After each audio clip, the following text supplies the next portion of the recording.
ଚରଣରେ ନିବେଦନ କରି ସୁତଙ୍ଗାଟି ଈଶ୍ୱରଙ୍କର ସମସ୍ତ ନୀତିବିଧି ଅନୁସରଣ କରି ଜୀବନକୁ ପରିପୂର୍ଣ୍ଣ କରିବାରେ ନିଯୁକ୍ତ କରୁ, ନିୟୋଜିତ କରୁ ଏବଂ ତାର ଯେଉଁ ପ୍ରକୃତ ଜନ୍ମର ଉଦ୍ଦେଶ୍ୟ ଈଶ୍ୱରଙ୍କର ଇଚ୍ଛା ପୂରଣରେ ବ୍ରତୀ ହଉ, ଈଶ୍ୱରଙ୍କର ସୃଷ୍ଟିକୁ ସୁନ୍ଦର କରିବା ପାଇଁ ପରବର୍ତ୍ତୀ ସମୟରେ ଉପଯୁକ୍ତ ବିବାହ କରି ଉପଯୁକ୍ତ ସନ୍ତାନର ଅଧିକାରୀ ହଉ, এই নিবেদন রক্ষে কলেনা গৌতম তার পরিবার উপস্থিত প্রতিপক্ষে শান্তি শান্তি আনন্দর অধিকারী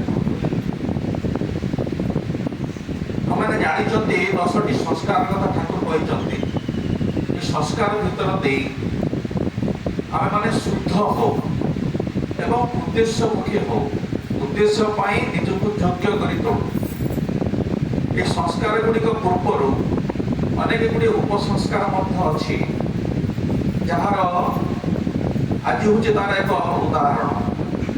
ଏହି ସଂସ୍କାରଟି, ଯେଉଁ ଉପସଂସ୍କାରଟି ଆଜିକାଲି ଲୋପ ପାଇଯାଉଛି, ଅନ୍ତତଃ ପକ୍ଷେ ଉଚ୍ଚବର୍ଣ୍ଣ ପରିବାର ଗୁଡ଼ିକରେ ଏଗୁଡ଼ିକ ଦେଖାଯାଉ ନାହିଁ।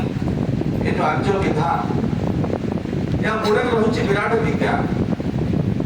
ବିବାହକୁ ସୁନ୍ଦର କରିବା ପାଇଁ, ଉଦ୍ଦେଶ୍ୟମୁଖୀ କରିବା ପାଇଁ, ଉଦ୍ଦେଶ୍ୟ ପୂର୍ଣ୍ଣ କରିବା ପାଇଁ, ସାର୍ଥକ କରିବା ପାଇଁ ତା ପୂର୍ବରୁ ଯେଉଁ ପ୍ରସ୍ତୁତି, ଏଇଟା ହେଉଛି ତାର ଏକ ନମୁନା। ତେଣୁ ଏହା ଗୋଟେ ଉପସଂସ୍କାର। ଝିଅଟି ଗୃହଯୋଗ୍ୟା ହେଲା, ଆଗେ ଏଭଳି ଜିନିଷ ଥିଲା ଆର୍ଯ୍ୟ ବିଧାନରେ। ଠାକୁର ଯୋଉ କଥା କହୁଛନ୍ତି, ନାରୀ ଠାରୁ ଜନ୍ମେ ଓ ବୃଦ୍ଧି ପାଏ, ତେଣୁ ନାରୀ ଜନନୀ, ଏମିତି କରି ସେ ଜାତିର ବି ଜନନୀ। ଏବଂ ନାରୀର ଶୁଦ୍ଧତା ଉପରେ ଜାତିର ଶୁଦ୍ଧତା ନିର୍ଭର କରେ। ତେଣୁ ଏ ଶୁଦ୍ଧତା ପାଇଁ ନାରୀଟି କେମିତି ଶୁଦ୍ଧ ହବ, ଉପଯୁକ୍ତ ଭାବରେ ଉପଯୁକ୍ତ ସ୍ଥାନରେ ତାର ବିବାହ କରାଯିବ, ତାର ଏକ ପ୍ରାରମ୍ଭିକ ଅନୁଷ୍ଠାନ ହେଉଛି ଏହି ଅନୁଷ୍ଠାନ। ଏବଂ ଗୃହଯୋଗ୍ୟ ହେଲା ମାନେ ସେ ଘରେ ରହିବା ପାଇଁ ଆଜିଠାରୁ, ବର୍ତ୍ତମାନ ସମୟରେ ଏହାର ଅନେକ ଗୁଡ଼ିଏ କ୍ଷେତ୍ରରେ ଯଦିଓ ତାର ତାତ୍ପର୍ଯ୍ୟ ହରେଇଛି ଏହି ବିଧାନଟି, ଆଗ କାଳରେ କିନ୍ତୁ ଥିଲା ଝିଅମାନେ ଏହି ସମୟ ପରଠାରୁ ଗୃହର ବାହାରକୁ ଯାଉନଥିଲେ। ତେଣୁ ଗୃହରେ ରହିବା ପାଇଁ ସେ ଯୋଗ୍ୟ ହେବ, ବାହାରକୁ ଯିବେ ନାହିଁ, ତାଙ୍କୁ ସୂର୍ଯ୍ୟ ଦେଖିପାରିବେ ନାହିଁ। ଏଭଳି ଗୋଟେ ଥିଲା ବହୁତ ଆଗେ ଆର୍ଯ୍ୟ ବିଧାନ। ତାକୁ ଅସୂର୍ଯ୍ୟ ପଶ୍ୟା ବୋଲି କୁହାଯାଉଛି। ତେଣୁ ସେ ବିଧାନ ବର୍ତ୍ତମାନ ସମ୍ଭବ ହିଁ ନୁହେଁ, କଳ୍ପନା ବି କରିହେବ ନାହିଁ। କାହିଁକି ଆର୍ଯ୍ୟ ଋଷିମାନେ କରିଥିଲେ? ନାରୀର ଶାରୀରିକ, ମାନସିକ ଏବଂ ଆଧ୍ୟାତ୍ମିକ ଶୁଦ୍ଧତାକୁ ବଜାଇ ରଖିବା ପାଇଁ। ଇଏ ଗୋଟେ ବିଧାନ। ଏବଂ ଦ୍ୱିତୀୟଟି ହେଉଛି, କନ୍ୟାଟି ଏହା ପୂର୍ବରୁ ଅତ୍ୟନ୍ତ ଭାବରେ ସ୍ୱାଧୀନ ଭାବରେ ଘୁରି ବୁଲୁଥିଲା। ଆମେ ଯେମିତି କହିବା ସାହିତ୍ୟିକ ଭାଷାରେ, ଗୋଟେ ଖୋଲା ପ୍ରଜାପତି ଭଳି ସେ ଘୁରି ବୁଲୁଥିଲା। ଏହାପରେ କିନ୍ତୁ ତାହା ହେଇପାରିବ ନାହିଁ। ତା ପାଇଁ କିଛି ନୀତି ନିୟମ, କିଛି କଟକଣା ଆର୍ଯ୍ୟ ଋଷିମାନେ ଲାଗୁ କରିଛନ୍ତି। ତାର ମଙ୍ଗଳ ପାଇଁ, ସମାଜର ମଙ୍ଗଳ ପାଇଁ ଏବଂ ବିବାହକୁ ଶୁଦ୍ଧ କରିବା ପାଇଁ এই ଜିନିଷ ପାଇଁ କେତେବେଳେ ନୀତି ନିୟମ ଲାଗୁ କରାଯାଉଥିଲା। ଏବଂ ଆହୁରି ଗୋଟେ ବିରାଟ ଜିନିଷ, ଠାକୁର ଯୋଉ କହିଲେ, ଗୋଟେ ପିତାର ମାନେ ପତିତ ହୁଏ ପିତା କେତେବେଳେ ନା କନ୍ୟାକୁ ଯେତେବେଳେ ସେ ହୀନପାତ୍ରସ୍ଥ କରେ, କନ୍ୟାର ଯୋଗ୍ୟତା ବା ତାଙ୍କର ବଂଶମର୍ଯ୍ୟାଦା ଇତ୍ୟାଦି ସବୁ ଥିବା ସତ୍ତ୍ୱେ କନ୍ୟାକୁ ଯେତେବେଳେ ସେଇ ବଂଶଠାରୁ ଆହୁରି ନିମ୍ନ ବଂଶରେ ବିବାହ ଦିଆଯାଏ, ସେତେବେଳେ ତାହା କନ୍ୟା ପିତାଙ୍କର ଏକ ମହାପାତକ ବୋଲି ଗଣାଯାଉଥିଲା, ମହାପାପ ବୋଲି ଗଣାଯାଉଥିଲା। ଏବଂ ଏଇ ଜିନିଷଟା ନହେବା ପାଇଁ, କନ୍ୟାକୁ ସତ୍ ପାତ୍ରସ୍ଥ କରିବା ପାଇଁ, କାରଣ ଏହା ପରଠାରୁ କନ୍ୟା ଯୋଉ କଥା କହୁଥିଲେ ପ୍ରଭାକର ଭାଇ, ଏହା ପରଠାରୁ ସେ ଯୋଗ୍ୟ ହେଉଥିଲା, ମା ହେବାର କ୍ଷମତା ତା ଭିତରେ ଈଶ୍ୱର ସ୍ୱୟଂ ସୃଷ୍ଟି କଲେ। ଯଦିଓ ଆମମାନଙ୍କର ଆର୍ଯ୍ୟ ସାମାଜିକ ବ୍ୟବସ୍ଥାରେ ଥିଲା ଏହା ପରଠାରୁ ଝିଅ ବିବାହ କରୁଥିଲେ, କିନ୍ତୁ ବର୍ତ୍ତମାନର राष्ट्रीय व्यवस्था अनुसार राष्ट्रीय नीति अनुसार नियम अनुसार आमको चलिया पड़ो झील को अतिकम 18 वर्ष है पर्यंत अपेक्षा करने पड़ो विवाह करने किंतु ता पूर्व अनुष्ठानटी करा अनुष्ठानटी करी ज्ञाति कुटुंब बंधु बांधव समस्त को कन्यार पिता निमंत्रण करुले झील माने ड्रेस पत्र किणी आनुले शाढ़ी कथा कहतु जहाँ जहाँ तार वेश पोशाक आवश्यक नहीं आसुले मिठा नहीं आसुले कन्या पिता समस्त खाद्य पेयर व्यवस्था करुले मूल जिनस थिला यही कथाटा समाज रे निजर ज्ञाति कुटुंब और निजर जो समाज अच्छे आम प्रत्येक गोटे गोटे समाज अच्छी समाज रे समस्त कान रे यही कथाटा पहुँचेवा दरकार जे मो झील जेहेतु विवाह योग्य है तुम मान दायित्व होची उपयुक्त बरटीए खोजब तेणु विवाह कन्या एवं बर कन्या बर खोजाटा केवल बापा दायित्व नुहे एक आर्य ऋषि मैंने एक सामाजिक दायित्व कर समाजर दायित्व कारण कन्या जदि कौन प्रकार हीन पात्रस्थ हुए समाजर अकल्याण हम ताठर उत्तम संतान जन्म नहीं पारे ना समाजर अकल्याण हम यहाँ हूँ ये संस्कार उपसंस्कार यहाँ हूँ मूल उद्देश्य समस्त को डाकिकी यही संवादटा दि जाए तापर आसे कन्यार ये समय गोटे ज्योतिष माने समयटा को लेकिन जो समय तार माने ऋतुचक्र आरंभ होला से समय को लेकिन ज्योतिष माने तार भविष्य निर्णय करती से कन्याटी भविष्य क्यों हम माने एपरिकी यही समय को आधार करी कन्या भल जीवन बीतेब कि नहीं कि विधवा हम ताहा ज्योतिष माने निरूपण करती एवं जदि किसी अनिष्टकर जिनस थाए तार प्रतिकार विधान दिखती कन्या पिता से प्रतिकार करी सुंदर कर दिए तृतीय जिनसटी हूँ कन्याटी जो गोटे नूतन जीवन भितर जाऊँगी प्रभाकर भाई कहते गोटे गोटे पाहचरे से पाद थोड़ा परवर्ती जीवन चलनी तार क्यों हम यही जिनसटा अत्यंत गुरुत्वपूर्ण जिनस एवं जो आसी बंधु बांधव भितर माई मौसी आई गुरुजन स्थानीय जो मैंने आसी से निजर अभिज्ञता को से कन्याटी आगे बांटे यही भाव में तोर गोटे नूतन जीवन आरंभ है आगे ठार तू यही भाव में चलू ते यही भाव में चलिया पड़ो यही जिनस अनुसरण कर चलिया पड़ो तबे या भितर ठाकुर को धरवार कौन कारण ठाकुर को धरवार कारण हूँ ठाकुर आसती आम मानक सब भेद बतई दिखते आज ये अनुष्ठान जो रहस्य अनेक बार जानती ना कारण आम मैंने अनेक अनुष्ठान सर्वस्व हो जाती मूल मूल विज्ञान आम मैंने जानी ना किंतु अनुष्ठान सर्वस्व हो जाए सदगुरु आवे भेद बतावे ज्ञान करे उपदेश सदगुरु आसती ये समस्त जिनसर मूल जो विज्ञान अच्छी से विज्ञान को आमको जन दिखती कन्याटी मानसिक भाव में शारीरिक भाव में मानसिक भाव में आध्यात्मिक भाव में निजक किभली शुद्ध पुत रख प्रथम जनईदेवाई पड़ो माँ तते ईश्वर गोटे कन्या करी जन्म देती तोठार ईश्वर चाहती तू जो भाव में निजक एभली गढ़ीदेबू निजक एभली शुद्ध रखू पवित्र रखू जहाँफल परवर्ती समय तू गोटे सुसंतान जननी हम कारण समाज यहाँ ही तोर सबुठ श्रेष्ठ दान एवं तोर जन्म से ही सार्थक हम यही जिनटा को सार्थक करने आम मान सामाजिक व्यवस्था जहाँ जहाँ ବର୍ତ୍ତମାନର ସାମାଜିକ ଅବସ୍ଥା ଭିତରେ ଗୋଟେ କନ୍ୟା କେଉଁଭଳି ଭାବରେ ନିଜକୁ ଶୁଦ୍ଧ ପୂତ ରଖିପାରିବ ତାର ବ୍ୟବସ୍ଥା ସେ ଠାକୁର କରିଛନ୍ତି, ତାର ନୀତି ନିୟମ ପ୍ରଣୟନ କରିଛନ୍ତି। ତେଣୁ ସେଇ ନୀତି ନିୟମ ଭିତର ଦେଇ ତାକୁ ଚଲେଇବା ପାଇଁ ପଡ଼ିବ ଏବଂ ଏଥିରେ ତାର ମାର ରୋଲ ବହୁତ ଅଛି।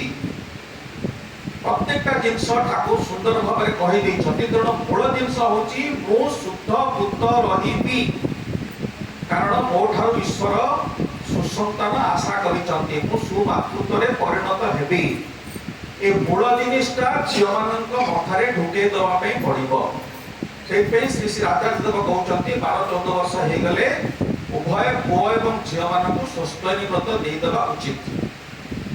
କାରଣ ଏଇ ସମୟରେ ପ୍ରକୃତିର ତାଡ଼ନାରେ ପୁଅ ଝିଅ କେବଳ ଝିଅମାନଙ୍କର ଭିନ୍ନ ରକମ, ପୁଅମାନଙ୍କର ମଧ୍ୟ ଭିନ୍ନ ରକମ, ଉଭୟଙ୍କର ହରମୋନାଲ ସିକ୍ରେସନ ହୁଏ ଏବଂ ତାଙ୍କ ମସ୍ତିଷ୍କରେ ଏଭଳି କ୍ରିୟା କରେ ଯେଉଁ କ୍ରିୟା ଈଶ୍ୱର ଦତ୍ତ ଏବଂ ସେଥିରେ ପୁଅ ଝିଅ ପରସ୍ପର ପ୍ରତି ଆକର୍ଷିତ ହେବାର ସମ୍ଭାବନା ସୃଷ୍ଟି ହୁଏ।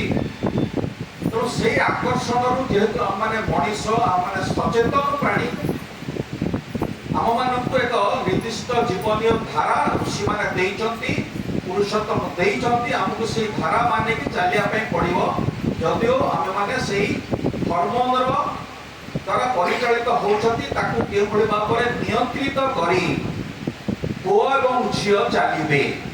କାରଣ ଝିଅ ଖାଲି ନିଜକୁ ଶୁଦ୍ଧ ପୂତ ରଖିବା ପାଇଁ ଚେଷ୍ଟା କଲେ ମଧ୍ୟ ପାରିବ ନାହିଁ। ବର୍ତ୍ତମାନ ଯେଉଁ ପରିସ୍ଥିତି, ସାମ୍ପ୍ରତିକ ପରିସ୍ଥିତିରେ ନିଜକୁ ଶୁଦ୍ଧ ପୂତ ରଖିବା ଗୋଟେ ଚ୍ୟାଲେଞ୍ଜ ଏବଂ ଏଇ ଚ୍ୟାଲେଞ୍ଜର ସମ୍ମୁଖୀନ ହେବା ପାଇଁ ଉଭୟ ପୁଅ ଏବଂ ଝିଅମାନଙ୍କର ଗୁରୁ ଦାୟିତ୍ୱ ରହିଛି ସମାଜ ପ୍ରତି।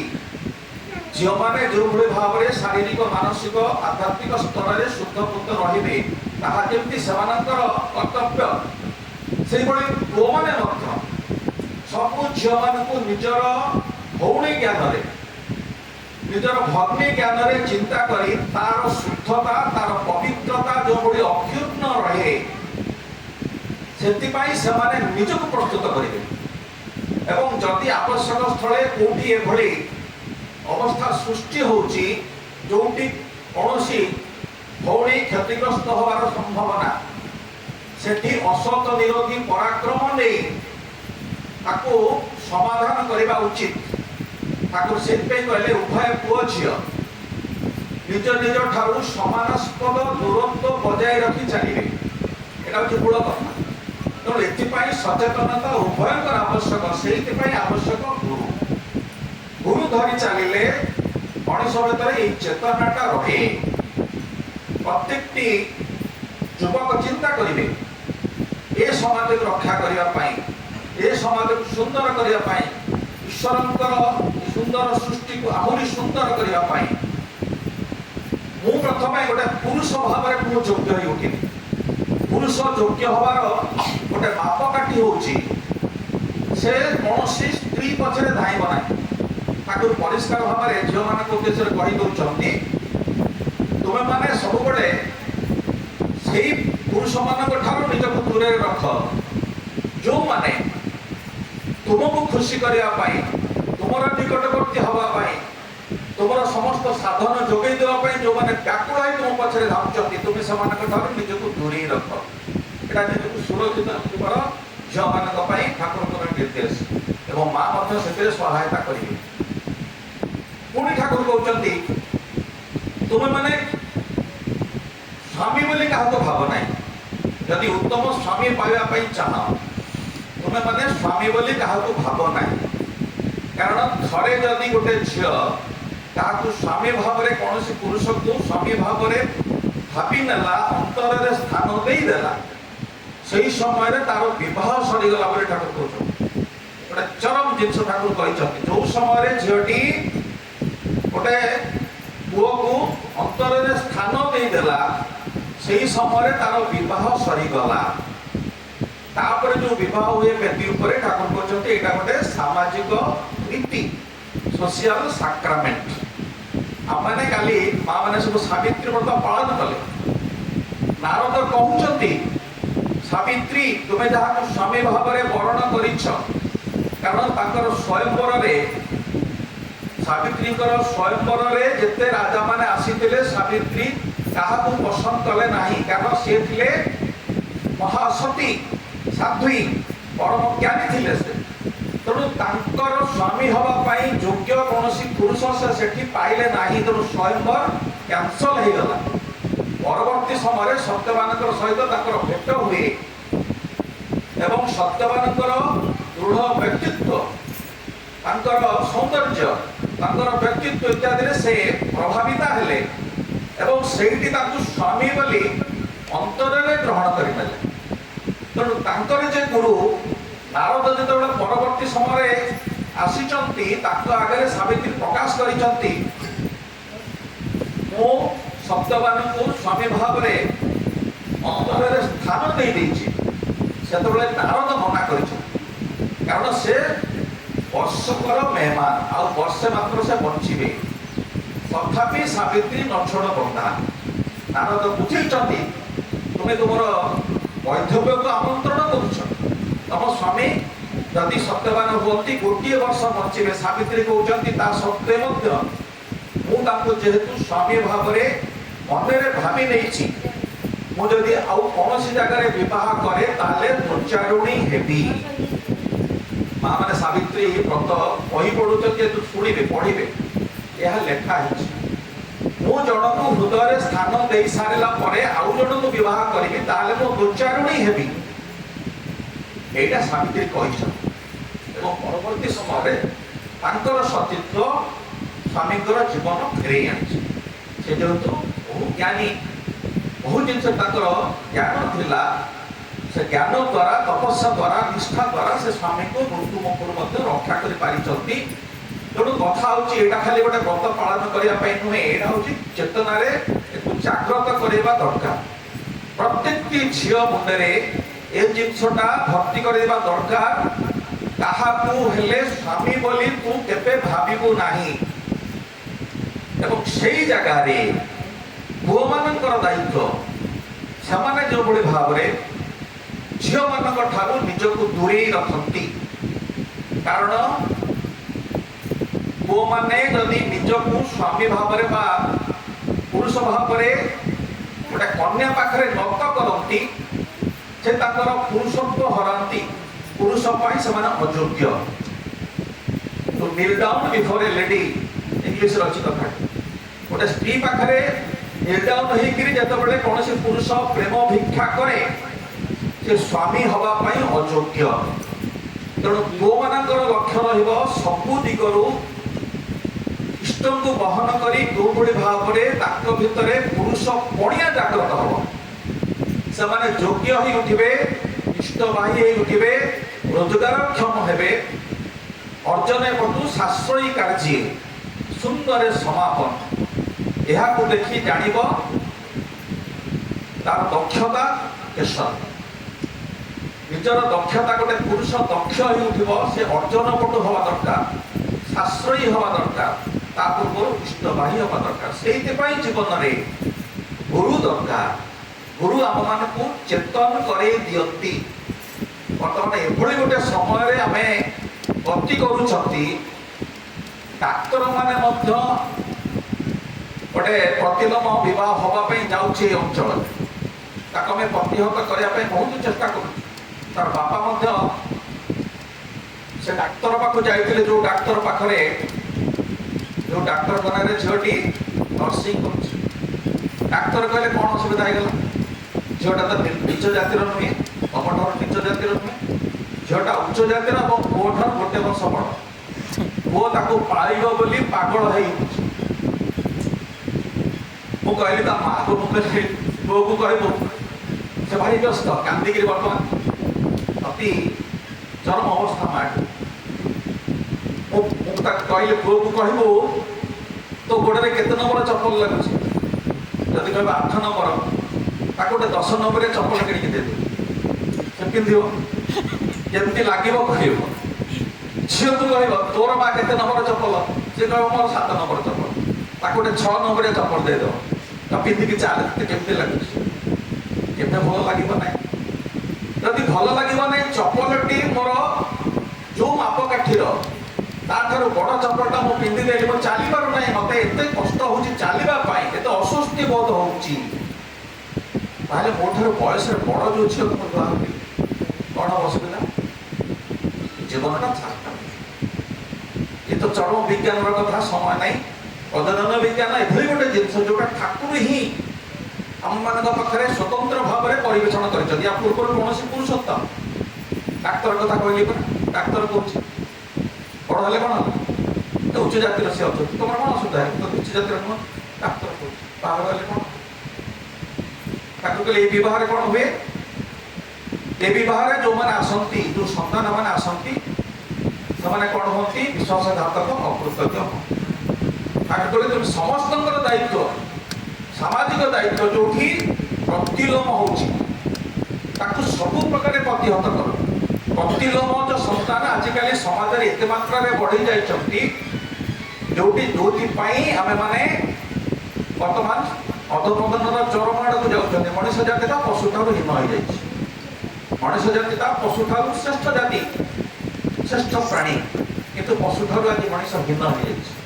तार मूल कारण हूँ विवाह मनुष्यर जैव संस्कृति अवक्षयर मूल उत्स विवाह विभ्राट मनुष्यर जैविक संस्कृति अवक्षयर मूल उत्स यार प्ररोचना समर्थन में जो मैंने सक्रिय तत्पर से जातिर परम शत्रु बोली ठाकुर कहे तेणु जड़े डाक्तर जिते ये विज्ञान जानी ना से ठाकुर दयाकोरी आम मानक ये विज्ञान बतई सहज भाव में तेणु आम मान दायित्व हो प्रति पदक्षेप निज पुओ और झील मान से ट्रेनअप करवा पुओ मैंने जो भाई निजक योग्य कर तोड़ती सिंह जो शोई थाए तार केशर से फुल रखे एवं सिंह से आकर्षित हुए सिंहर पुरुषत्व तार केशर अच्छी केशर से फुल दिए सिंह आकर्षित हुए तेणु पुरुष निजको एभली योग्य कर तोड़ सबु दिग दे वर्ण वंश विद्या इष्ट चिंता इष्ट स्वार्थ नहीं चलवा इष्ट कर्म भितर जावा रोजगार क्षम हवा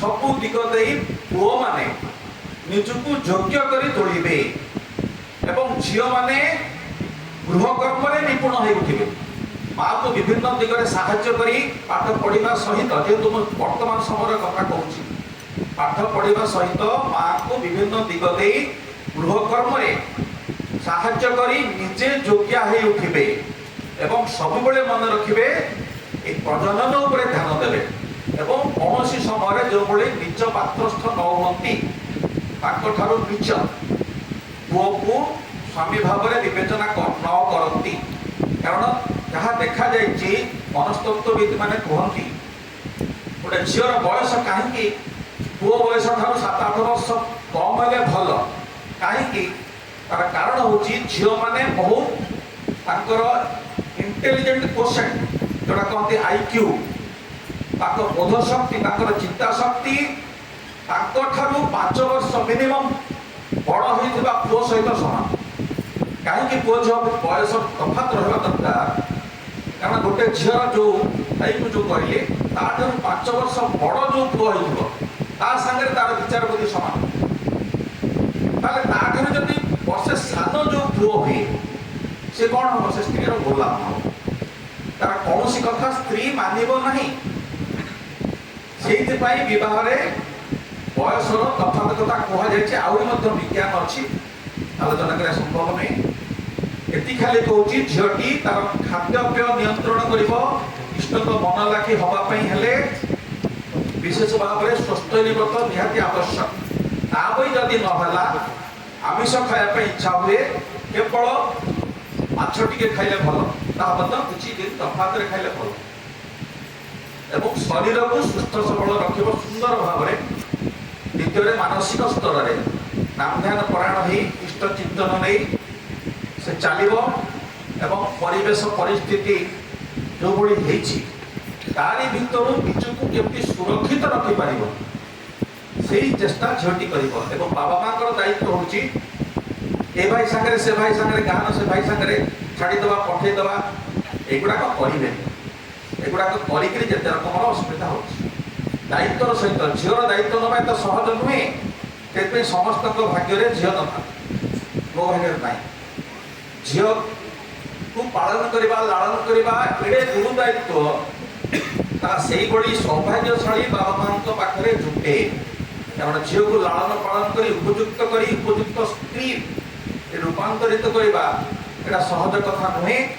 ତେଣୁ ଏଇ ଯେଉଁ ଦିନଟି, ଏହାର ଗୁରୁତ୍ୱ ହେଉଛି ସେୟା, ସମସ୍ତଙ୍କ ଭିତରେ ବିବାହଟା ଗୋଟେ ସାମାଜିକ ଦାୟିତ୍ୱ। ଯଦି ବଡ଼ବାପା ଝିଅ ଭଉଣୀର କୋଉଠି ବାହାଘର ଲାଗିଯାଇଛି, ଦାଦା ଝିଅ ଭଉଣୀର କୋଉଠି ବାହାଘର ଲାଗିଯାଇଛି, ବା ସାନ ଭାଇର ଝିଅର ବାହାଘର ଲାଗିଯାଇଛି, ବଡ଼ ଭାଇର ସେଇ ବୟସର ଝିଅଟା ଅଛି, ସିଏ ପହଞ୍ଚି ଯାଉଛି, ଯୌତୁକ 50,000 ପଠେଇ ଦେଉଛି। ଆଜିକାଲି ଏମିତି ହେଉଛି ଚଳନ। ୟାରି ଭିତରେ ଆମକୁ এই সামাজিক দায়িত্ব নেইকি আমি কেমতি ঝিওটাকে উপযুক্ত পাত্রস্থ করিবা, এটা হচ্ছে আজি দিনর তাৎপর্য। সেইপাই সৎসঙ্গ, তেমন সেই নিবেদন রক্ষে বাবা মা বিশেষ ভাবে, মা বিশেষ ভাবে যেভাবে ঝিওকে জীবনর বিজ্ঞান সম্পর্কে পড়াতে, সেই মার্গী করতে, ইষ্টমার্গী করতে, তাহলে সেই ঝিওটা বর্তমান পরিস্থিতি যেভাবে জটিল পরিস্থিতি, ସେଥିରେ ସେ ସାଞ୍ଜୁ ଭଳି ଇଷ୍ଟଙ୍କର ଚିନ୍ତା ନେଇକି ଚାଲିବା ସମ୍ଭବ ହବ। ଜୟ ଗୁରୁ।